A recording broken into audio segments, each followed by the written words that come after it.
Bismillahirrahmanirrahim. Assalamualaikum warahmatullahi wabarakatuh.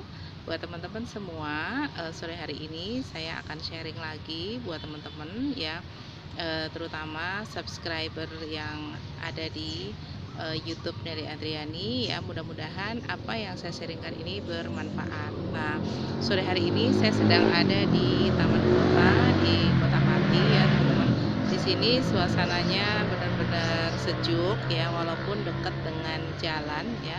Jadi mungkin dengar suara-suara mobil, motor lewat ya, tapi nggak apa-apa. Yang penting kita bisa sharing sore hari ini ya, dan saya bersama partner saya yang nanti akan menjawab 5 pertanyaan ya seputar pengalaman saya dalam berbisnis ya, teman-teman.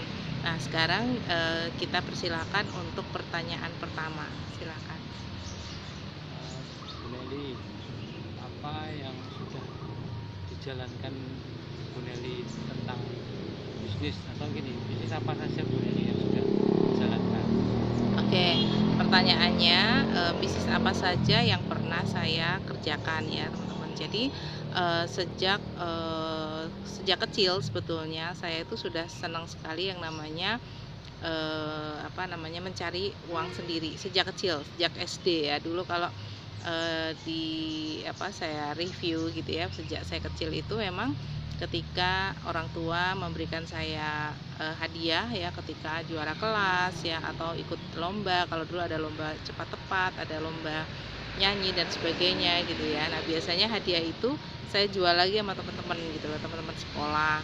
Kemudian kalau ada pohon sedang berbuah ya, misalnya seperti mangga gitu, saya bikin manisan ya, kemudian saya jual di depan rumah gitu. Itu masih SD, saya sudah sering melakukan itu, walaupun orang tua sebetulnya, karena orang tua dua-duanya bekerja, jadi saya di rumah dengan adik saya dan dengan neni gitu ya, sehingga saya mencari-cari kesibukan, mencari aktivitas, dan salah satunya tadi dengan eh, berjualan jajan-jajan, jualan es gitu ya, karena ada kulkas, nganggur gitu, saya bikin es batu, kemudian saya jual gitu loh, teman-teman. Jadi orang tua juga nggak nyuruh sebetulnya, tapi saya sendiri yang memang ingin produktif gitu ya.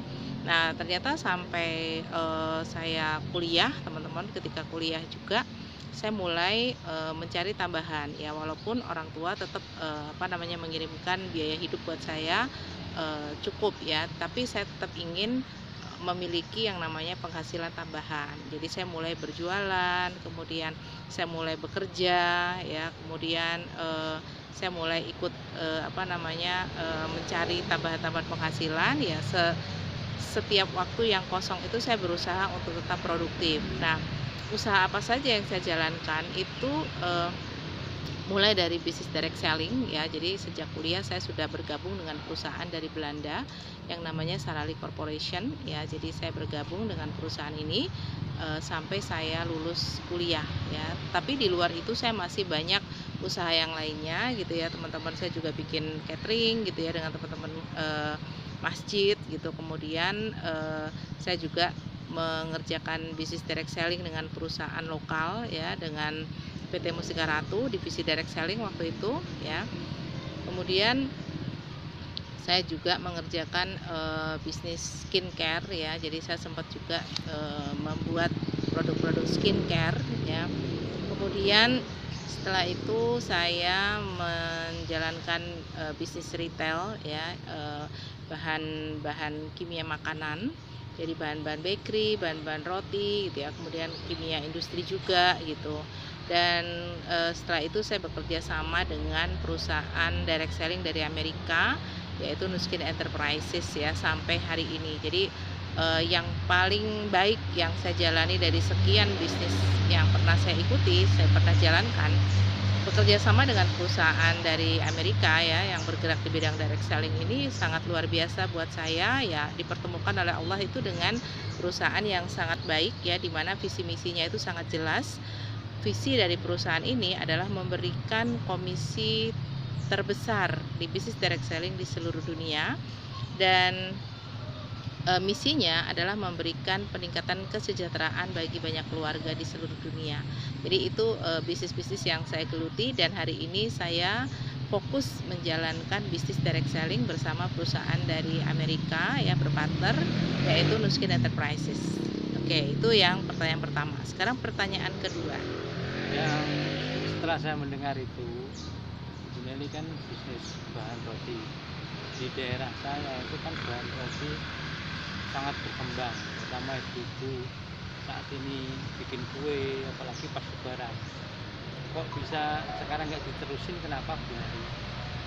Oke, pertanyaannya bagus sekali ya. Jadi pertanyaannya kenapa bisnis bahan roti padahal di daerah Pati ya itu sebetulnya sangat laris sekali ya, tapi kenapa saya berhenti gitu ya? Kenapa saya tidak lanjutkan? Begitu ya pertanyaannya ya. Ya, Oke.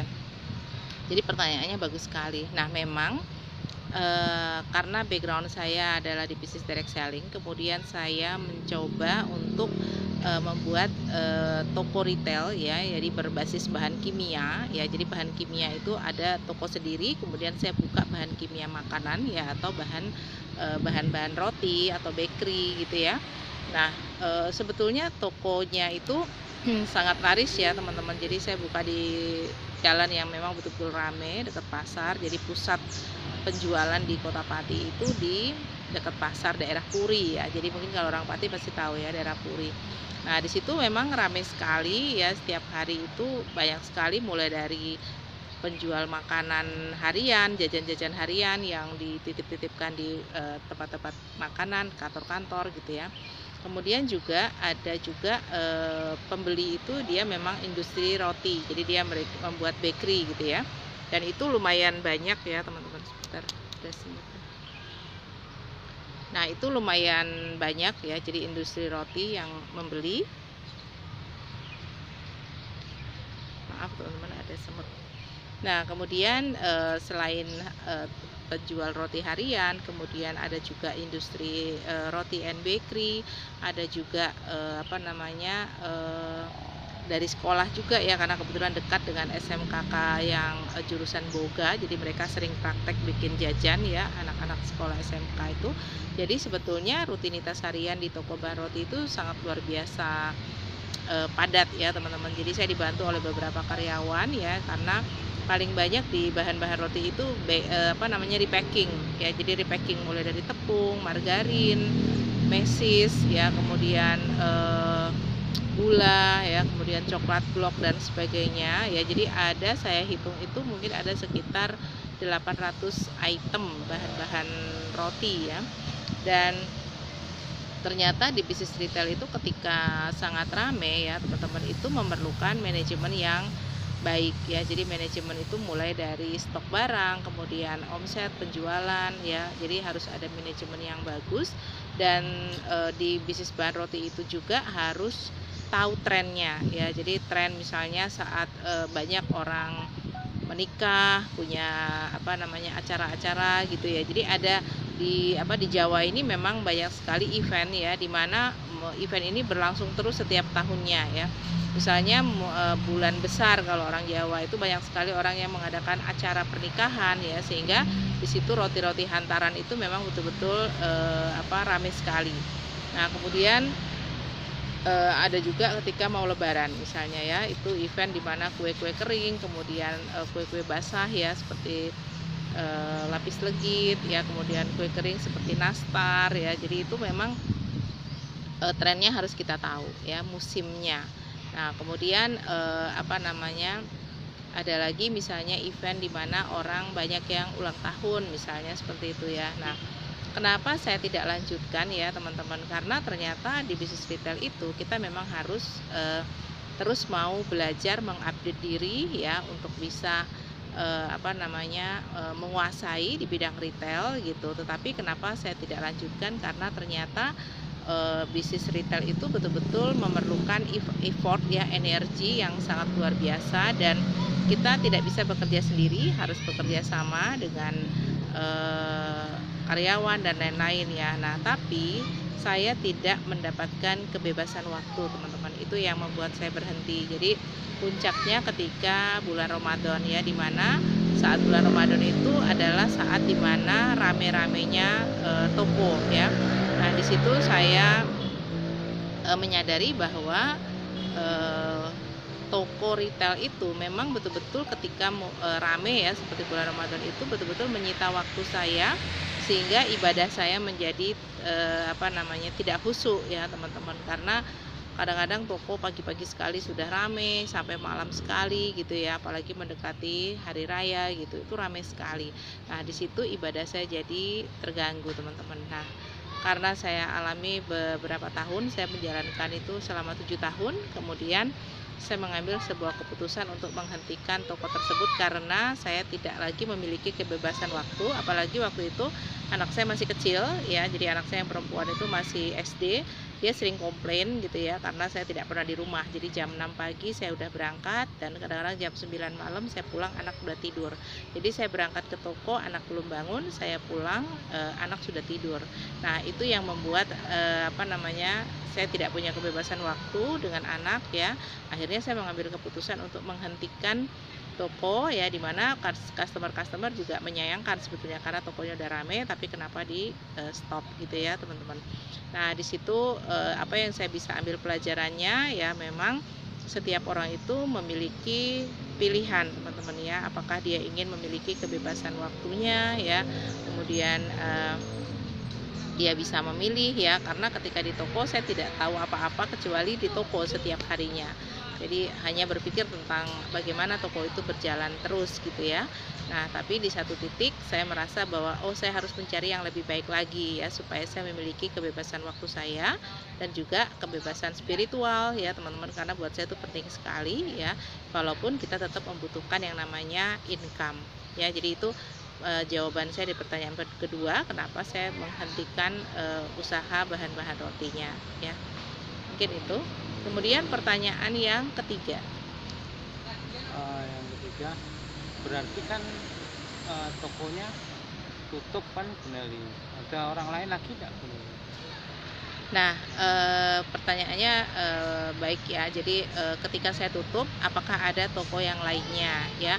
Nah, jadi memang sebelum saya menutup toko ya, sebetulnya ada memang kompetitor ya teman-teman yang membuka toko persis dekat dengan toko saya ya, yang saat itu memang rame gitu ya. Kemudian ada toko yang baru buka di dekat saya. Nah, sebagai kompetitor ya, tapi di dalam sebuah bisnis retail ya itu sudah hukum alam ya teman-teman. Jadi di mana ketika toko rame ya, maka akan ada kompetitor yang buka dekat dengan kita, itu sudah biasa ya. Jadi memang konsekuensi buat teman-teman yang mungkin jualan atau punya usaha ya, yang tokonya itu retail ya. Retail artinya orang ketika membeli itu harus datang ke toko gitu. Konsekuensinya adalah ketika toko kita rame ya, kita harus siap ketika ada orang lain yang akan membuka toko di dekat kita ya, karena mereka otomatis kan apa namanya, mudah sekali, tidak perlu berlama-lama ya supaya tokonya rame, karena mereka bisa mengikuti jejak kita ya. Tapi saya tetap harus positive thinking, karena ketika saya menutup toko saya berpikir bahwa customer saya tidak akan kehilangan peluang untuk mendapatkan bahan-bahan roti karena ada toko yang lain ya. Tapi buat teman-teman yang mungkin mau usaha retail ya, teman-teman harus berpikir bahwa ketika toko kita rame, kita harus siap-siap untuk berkompetisi ya, karena toko retail itu toko yang mudah ditiru ya teman-teman. Jadi toko retail itu toko yang mudah ditiru, dan kunci dari toko retail itu adalah investasi ya. Jadi investasi yang terbesar itu yang akan menang. Itu apa namanya, di dalam bisnis retail ya. Nah, berbeda dengan bisnis direct selling ya. Nah, apalagi sekarang dengan bisnis online ya, itu sangat luar biasa. Jadi kalau bisnis retail itu bisnis yang mudah ditiru ya, kemudian customernya itu mudah dilihat gitu ya. Tetapi kalau di bisnis online, luar biasanya itu customer kita tidak kelihatan ya. Jadi tidak bisa mudah untuk ditiru. Nah, itu pertanyaan ketiga. Sekarang pertanyaan keempat. Kalau untuk toko kimia bagaimana, Bu Neli? Oke, maksudnya gimana toko kimia? Menjalankannya gimana? Oke, nah kemudian pertanyaan keempat, untuk toko kimianya bagaimana ya? Karena tadi saya bilang bahwa saya membuka toko kimia di satu tempat dan membuka toko bahan roti di tempat lain ya. Nah, untuk toko bahan kimianya ya, saya bergerak di bidang bahan baku kosmetik, di bidang bahan-bahan sabun ya, dan juga kimia industri teman-teman. Nah, tetapi saya tidak mengelolanya langsung ya, jadi saya hanya membantu mengawasi saja. Nah, untuk bahan-bahan kimia ini memang marketnya itu khusus ya teman-teman, jadi khas. Jadi kita mensuplai pabrik gitu ya, saya mensuplai pabrik khusus untuk handshop ya. Jadi handshopnya itu kita store ya. Jadi setiap minggu itu perusahaan mengambil, kebetulan ada perusahaan kacang ya di Pati, itu ada yang paling besar ya, perusahaan kacang. Nah itu mereka setiap minggu mengambil dari kita itu handshop ya. Handshop itu kira-kira 200 liter setiap minggu, karena semua karyawan itu harus pakai handshop ya. Jadi belum belum musim Covid ya, perusahaan yang kaitannya dengan buruh ya, apalagi itu makanan, jadi standar mereka menggunakan handshop ya. Nah itu setiap minggu 200 liter 200. Selain itu juga bahan-bahan yang kimia lainnya ya, misalnya seperti anti hama gitu ya, untuk apa namanya kacang gitu ya, kemudian untuk gudang, kemudian bahan-bahan kimia untuk air minum ya, air minum dalam kemasan ya, itu juga membutuhkan ya. Nah kemudian selain itu juga kita punya customer itu seperti cucian mobil, motor, showroom mobil, showroom motor ya, karena mereka menggunakan silikon emulsi, silikon oil ya. Kalau rumah makan itu cuci piring gitu ya. Jadi rumah makan yang besar-besar gitu ya, mereka menggunakan cuci piring karena lebih hemat ya. Kemudian juga ada anti lalat ya. Kalau restoran itu menggunakan cairan anti lalat supaya meja-meja tamu mereka itu tidak ada lalatnya ya. Nah kemudian juga kita mensuplai juga untuk pabrik ya, pabrik juga ya. Kemudian juga seperti cucian ya, sampo mobil ya, kemudian juga masih banyak lagi ya pelanggan-pelanggan juga dari seperti kolam-kolam ya, kolam-kolam ikan ya, jadi kolam renang ya, juga kolam-kolam renang. Kemudian juga pabrik seperti tapioka gitu ya, mereka menggunakan bahan-bahan kimia juga ya. Nah ini ada sinarnya, saya agak mundur sedikit. Oke. Nah jadi untuk bahan kimianya itu sebetulnya bagus sekali ya teman-teman. Kalau dari sisi margin sebenarnya sangat luar biasa ya, toko bahan kimia itu bagus ya.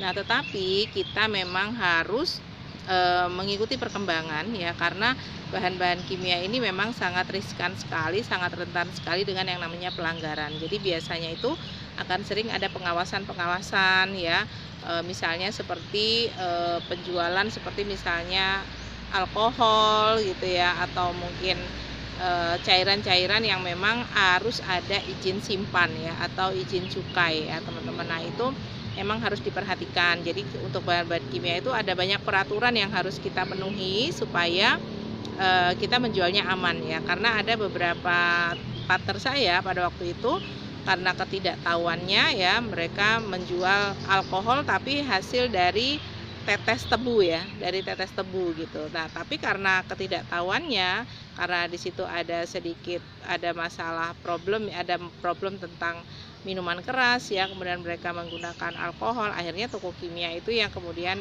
dipersoalkan gitu ya teman-teman. Jadi untuk toko kimia itu emang harus hati-hati, jadi tidak semudah kita jual barang yang seperti makanan ya, atau produk-produk kemasan gitu, itu lebih aman. Karena kalau bahan-bahan kimia itu banyak bahan-bahan yang curah ya, jadi memang harus sangat hati-hati. Itu untuk bahan kimianya. Tapi saat ini kita hanya melayani online teman-teman. Jadi tadi saya membutuhkan yang namanya kebebasan waktu ya, kita tidak mungkin ada di toko terus tiap pagi ya, dari pagi sampai malam. Tapi itu pilihan ya, buat setiap orang itu semua punya pilihan. Nah kebetulan saya memilih yang namanya freedom ya teman-teman. Saya ingin memiliki kebebasan waktu ya, saya ingin juga memiliki kebebasan spiritual dan juga kebebasan finansial. Nah memang masih dalam sebuah proses pembelajaran ya, dan apa yang saya bisa sharingkan baik teman-teman bisa ambil manfaatnya, yang mungkin tidak bermanfaat bisa dibuang ya.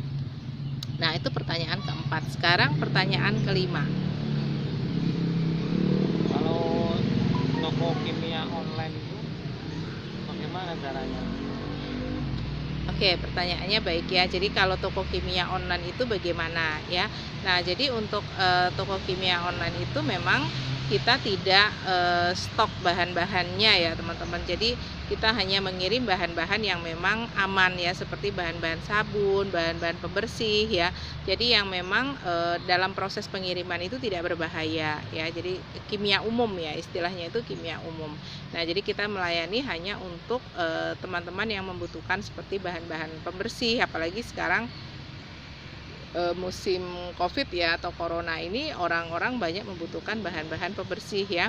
Mulai dari bahan-bahan cuci piring, kemudian sampo ya, kemudian sabun, deterjen ya, hand soap, kemudian bahan hand sanitizer ya, jadi bahan gelnya saja.